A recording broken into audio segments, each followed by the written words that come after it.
মই ভৈৰৱী আৰু নতুন কবিতালৈ আপোনালোক সকলোকে মোৰ চেনেললৈ স্বাগতম জনাইছো। আজি আৰম্ভ কৰিবলৈ লোৱা কবিতাটিৰ শিৰোনাম SCCৰ প্ৰেম কাহিনী, কথা কৰবী দুৱৰী, আবৃত্তি ভৈৰৱী দুৱৰী।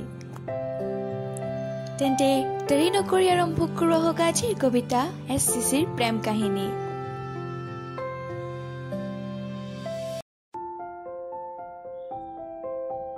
কলেজত সোমাই গ্ৰাউণ্ড ফ্ল'ৰৰ পৰা দৌৰি আহোঁ দ্বিতীয় মহলাত থকা মেজৰ ক্লাছলৈ।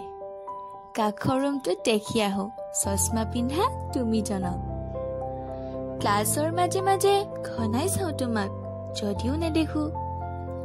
কেতিয়াবা লগ পাওঁ গছৰ তলত নাইবা তললৈ নামি যোৱাহি খটখটিটোৰ ওচৰত, আৰু কেতিয়াবা পুখুৰীৰ পাৰত।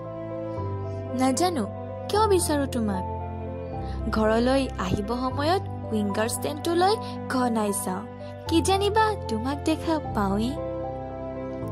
তোমাৰ সৈতে আজি 10 বছৰৰ চিনাকি, একেই আছো আমি, মাথো নাই আন্তৰিকতাখিনি, আছে এক উদাস চাৱনি।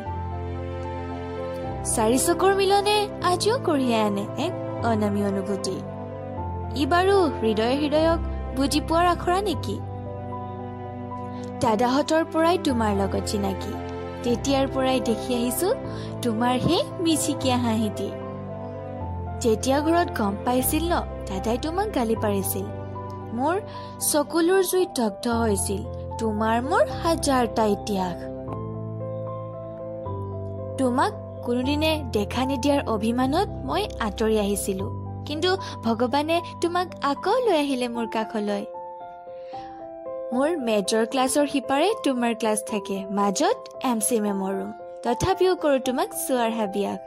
মা কচম, যিদিনা তোমাক দেখি আহো ন ইংলিছ মেমৰ হাজাৰটা গালিকো আওকাণ কৰি তোমাৰ ভাৱনাতে বুৰি থাকো। কি হব এনেকৈ? তোমাৰ মোৰ 10 বছৰৰ আগৰ ইতিহাস মৰণি হবনে বাস্তৱ হৈ ভৱিষ্যতৰ সপোন ৰচিব? সঁচাকৈ নাজানো এই প্ৰেমৰ নাম কি। আজিকালি তোমাক দেখিলে নেদেখা ভাও জোৰো, কিজানি আকৌ প্ৰেমত পৰো তোমাৰ। কিন্তু পাছদিনা সকলো পাহৰি মেজৰ ক্লাছলৈ দৌৰ মাৰো, কিজানি কাষৰ ৰুমটোত তোমাক দেখোৱে।